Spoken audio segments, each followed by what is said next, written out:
अस्सलाम वालेकुम नाज़रीन, एक नए वीडियो के साथ मैं हूं आपका मेज़बान रज़ा अब्बास। आज तारीख़ है 15 अप्रैल 2025 और आज की इस वीडियो में हम गुफ्तगू करेंगे चाइना और अमेरिका के हवाले से। तिजारती जंग जब ये शुरू हुई थी तो कुछ लोगों की जानिब से जो है एक तबका ये कहने लग गया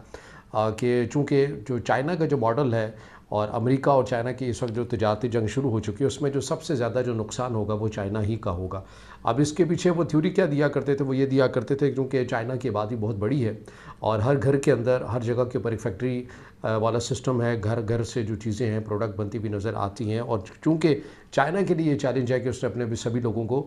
रोज़गार देना है और बहुत बड़ी तादाद के अंदर चाइना चीज़ें बनाता है और फिर पूरी दुनिया की मार्केट के अंदर उसको थ्रो कर देता है। इससे चाइना को कोई कंसर्न नहीं होता कि वो जो चीज़ बिक रही है वो को फ़ायदेमंद में बिक रही है, बल्कि चाइना यहाँ तक भी करता है कि जितनी उसके ऊपर चीज़ बनाने के ऊपर लागत आती है वो उतनी पर भी चीज़ भेज देता है, क्योंकि उसे अपने सामान को हर सूरत निकालना होता है। अब चूँकि अमेरिका की जानिब से जो टैरिफ को बढ़ा दिया गया है, चाइना की अमेरिका की मार्केट के अंदर जो चाइना की जो प्रोडक्ट्स हैं या तो कम हो जाएंगी, महदूद हो जाएंगी या फिर बंद हो जाएंगी। तो इससे चाइना के लिए ही मसाइल बढ़ेंगे, वो इसलिए कि अमेरिका की एक बहुत बड़ी मार्केट है और उसके अंदर चाइना के जो प्रोडक्ट जब उन्हें एक्सेस नहीं होगी, उनके लिए मुश्किलात होंगी, तो फिर वो दीगर जो ऑप्शंस हैं उनके ऊपर गौर करेंगे, लेकिन उन्हें उस तरह की कामयाबी नहीं मिलेगी जैसा कि अमेरिका ने उन्हें दे रखी थी। जबकि दूसरा तबका ये था, दूसरे तबके का ये कहना था कि खामोशी ही बेहतर है और वक्त बेहतरीन आईना साज है और वक्त ही बेहतर चीज़ों को जो है वो एक्सपोज कर सकता है। और फिर वही हुआ जिससे मुतल्लिक़ कहा यह जा रहा था कि इस फैसले को वक्त के ऊपर छोड़ दिया जाए। वो कुछ ऐसे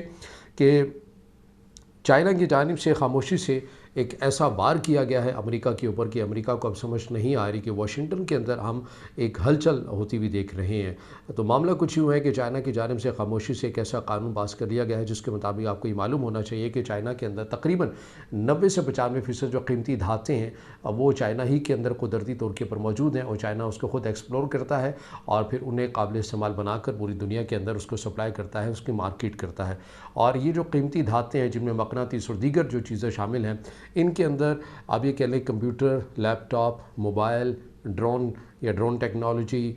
इसी तरह फ़ाइटर जेट, इन तमाम अहम और हसास चीज़ों के ऊपर, यानी जो रोज़मर्रा की जो चीज़ें उनमें भी और जो दिफाई अमूर के हवाले से जो चीज़ें हैं उनमें भी ये जो कीमती धातें हैं इनका इस्तेमाल होता है। जब चाइना के अंदर ये बहुत बड़ी तादाद 90 से 95% कीमती धातों की एक्सप्लोर हुई, पूरी दुनिया ने इसको देखा, तो उस वक्त भी माहिरीन ये कह रहे थे कि ऐसा हो सकता है कि चाइना इसको एक वेपन्स के तौर के ऊपर इस्तेमाल कर सके। लेकिन मामला इतना नहीं है कि फ़कत इसी एंगल से देखा जाए, लेकिन इसके साथ एक और भी एंगल है। आखिर क्या वजह है कि चाइना और अमेरिका की तिजारती जंग, और चाइना जो है, अमेरिका जो है वो ख़ुद को एक सुपर पावर भी कहते हैं, मगर अब हम ये देख रहे हैं कि टैरिफ को ग़ालिबन 185 तक ला कर भी अब अमेरिका जो है वो ठहर चुका है और आईफोन मोबाइल्स के ऊपर जो पहले से टैरिफ आयद किया गया था अब उससे पीछे हट गया। तो उसकी एक वजह है, उसकी वजह ये है जो हमें समझने की ज़रूरत है, वो ये है कि चाइना इस बात को बड़ी बाखूबी तरीके से जानता था कि कल को अमेरिका के अंदर कोई भी ऐसी रजीम या हुकूमत आ सकती है जो चाइना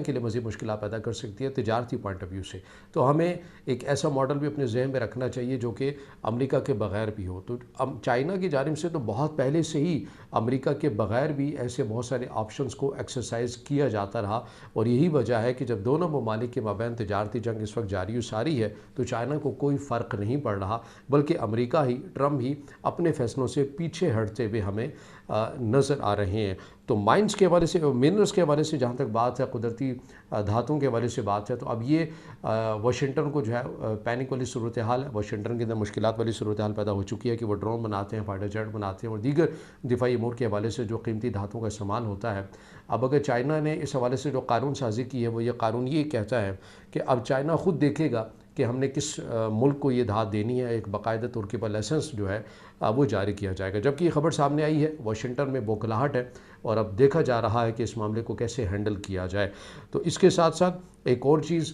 जो चाइना ने एक और अपनी चाल चल दी है वो ये है कि चीनी सदर की जानिब से बैक टू बैक विज़िट किए जा रहे हैं मुख्तलिफ ममालिक के। अभी वो वियतनाम में मौजूद है जहाँ पर उनका बड़ा पुरतबाक इस्तेमाल भी किया गया है और ये भी कहा गया है कि चाइना की जानिब से यूरोप को भी पैगाम दिया गया है कि अमेरिका जो है वो एतमाद वाला दोस्त नहीं है, एतमाद वाला पार्टनर नहीं है, लिहाजा आप हमारे साथ तजारत मुकम्मल तौर के ऊपर करें, हम आपको चीज़ें बड़ी आसान कीमतों के ऊपर मुयस्सर करेंगे, मार्केट तक आप हमें एक्सेस दें और आप और हम जो हैं वो मिलकर चलते हैं। और अमेरिका की ऑप्शन जो है, अमेरिका की इस पॉलिसीज़ की वजह से जब तक इन्हें एनालाइज़ नहीं हो जाता अमेरिका को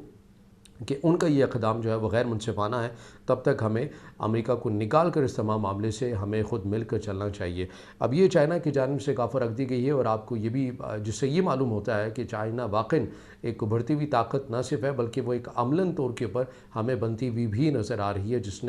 जिसकी जानिब से दीगर ममालिक को ये ऑप्शंस बड़े खुले तौर के ऊपर दे दिए गए हैं कि अमेरिका को छोड़िए, हमारे साथ आइए, तिजारत कीजिए, हमारे अंदर इस तरह की ये चीज़ें नहीं हैं, हमारी पॉलिसीज़ के अंदर एक तसलसल है और हम कभी भी तिजारत को इस तरह से टारगेट नहीं करेंगे जैसे कि अमेरिका कर रहा है। तो लिहाजा ये भी कहा जा रहा है कि यूरोप बड़ी तेज़ी के साथ उसका झुकाव चाइना के ऊपर भी आता हुआ नज़र आ रहा है। वियतनाम के ऊपर भी टैरिफ आयद किया गया था। वियतनाम में चीनी सदर मौजूद हैं। अब देखना यह है कि वियतनाम से क्या सरप्राइज़ आता है, लेकिन चाइना ने अपनी खामोश पॉलिसी से, जो उनका हमेशा से एक हथियार रहा है कि खामोशी से चुपचाप तरीके से आपने सारे बड़े बड़े काम कर लेने, चूँकि चाइना की जानिब से जब 125 टैरिफ आयद किया गया था अमरीकी प्रोडक्ट के ऊपर, साथ ही चाइना की जानिब से भी कह दिया गया था कि अब हम मज़ीद जो नंबर्स गेम है उनके ऊपर नहीं पड़ेंगे कि अगर अमेरिका इसको और भी बढ़ाता है तो हम यहीं तक इसको महदूद करते हैं, लेकिन हम और तरीक़ों से अमेरिका को जवाब ज़रूर देंगे और वो जवाब हमारे सामने इस कानून की सूरत में आ गया है। तो ये अब तक की मालूमात थी। अगर आप समझते हैं ये मालूमात आपके लिए मुफीद है तो इससे ज़रूर अपने दोस्तों के साथ भी शेयर कीजिएगा।